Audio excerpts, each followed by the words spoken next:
పండిట్ రామ్ నారాయణ గురూజీ వారి శ్రీ శ్రీ జ్యోతిషాలయం. ఏ సమస్యకైనా సంప్రదించండి 9665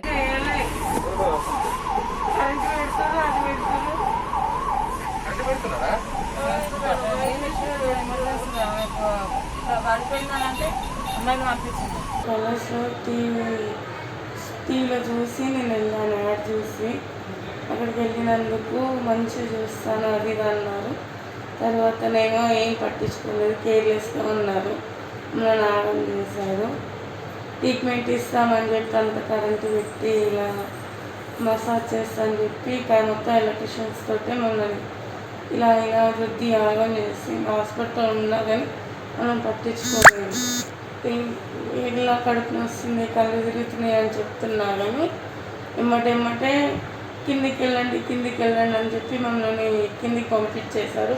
ప్రెషర్ పెట్టి అంత ఆగంగా ఉన్నారు, బస్సు కేర్లెస్ లేరు. కళ్ళు తిరిగి కింద పడిపోతే కూడా కనీసం హెల్ప్ అనగానే నేను కక్కి తుడిచినాక వచ్చారు.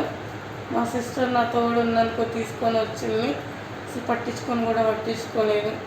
ఇంత కేర్లెస్గా ఉంటే ఎలా అండి? చాలా ఇబ్బందిగా ఉంది. కనీసం ఎలా ఉందని కూడా ఇప్పటివరకు కూడా మమ్మల్ని ప్రెషర్ అడగలేదు. మాకు చాలా బాధగా ఉంది, చాలా ఇదిగా ఉంది. న్యాయం చేయండి. మా స్థితి ఇంకొకరికి రాకూడదు, మాలా ఇంకొకరికి చేయకూడదు. కస్టమర్లన్నా కేర్ తీసుకోవాలి అని అడుగుతూ నాకు న్యాయం చేయమని అడుగుతూ ఉన్నాను. నేను 8'1" వెళ్ళాను. కేజీలు లెక్క పెరిగామే తప్ప తగ్గలేదు. మా ముందు అది కాటన్ దగ్గర మారుస్తూ ఉన్నారు. 8 క్లాస్ ఇంకా పెరుగుతూనే ఉంది కానీ తగ్గట్లేదు. మొత్తం ఎలక్ట్రిషియన్స్ తోటే నడుస్తుంది, కరెంటు వీటితోటే చాలా ఇట్లా ప్రెషర్గా మరి ఇలా రుద్దుతూ ఇబ్బంది పెడతా ఉన్నారు. చాలా పెయిన్గా వస్తున్నా చెప్పినా కానీ నో రెస్పాన్స్ అని ఉన్నారు. ఏమన్నారంటే అదే వస్తుంది, తర్వాత తగ్గుతుంది, ఏం కాదని, మీకే ప్రాబ్లం ఉందని మా మీదనే కంప్లైంట్ చేశారు. అసలు పట్టించుకోలేదు. సికింద్రాబాద్ కార్ఖానా కలర్స్లో జరిగింది ఇది. చాలా నో రెస్పాన్స్. అసలు కస్టమర్లను అన్నదే కేర్లెస్గా తీసుకుంటారు. ఎప్పుడు మనీ అంటారే కానీ మనసులోనే పట్టించుకోరు. ట్రీట్మెంట్ చేస్తూ ఎలక్ట్రిషియన్ మీద పెట్టి కేర్లెస్గా వెళ్ళి మీటింగ్ పెడతారు బయట, కింద లోపల ఏమవుతుందని కూడా చూడరు. మళ్ళీ బెల్ కొట్టేదాకా కూడా రాదు. చాలా ప్రెషర్గా ఉంది, చాలా ఇబ్బందిగా ఉంది. దయచేసి అక్కడ ఎవరు వెళ్ళకండి, ఆలోచించుకొని వెళ్ళండి. మా చెల్లెలకు ఇలాంటి పరిస్థితి అది ఇది చూసి పోతానంటే నేనే వద్దన్నా కొద్దీ నా మాట కేర్ చేయకుంటే వెళ్ళిపోయింది, చూపించుకున్నది.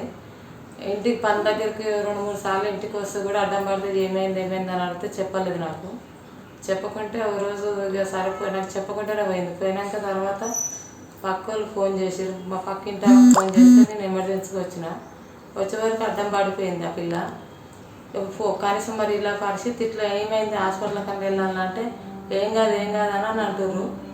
ఏం కాదని అంటే మీరే కనీసం అంబులెన్స్ కన్నా ఫోన్ చేయమంటే చేయలేదు. వాళ్ళు చేయకుంటే నేనన్నా చేసుకుంటానని ఎమర్జెన్సీ నేను కూడా ఫోన్ చేసుకొని అక్కలకు ఫోన్ చేసి ఎమర్జెన్సీగా అంబులెన్స్లో వేసుకొని పోయిన దగ్గర హాస్పిటల్లో ఉంటే వేసినాం.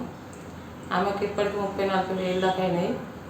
చాలా ఇబ్బందిగా ఉన్నది. ఇలాంటి పరిస్థితి ఇంకా ఆడపిల్లకి రావద్దు, దయచేసి అర్థం చేసుకొని ఎవరు పోవద్దు అక్కడికి. మా పరిస్థితి బాగలేదు. ఇలాంటి పరిస్థితి ఆడపిల్లకు కానీ ఎవరికి రావద్దు.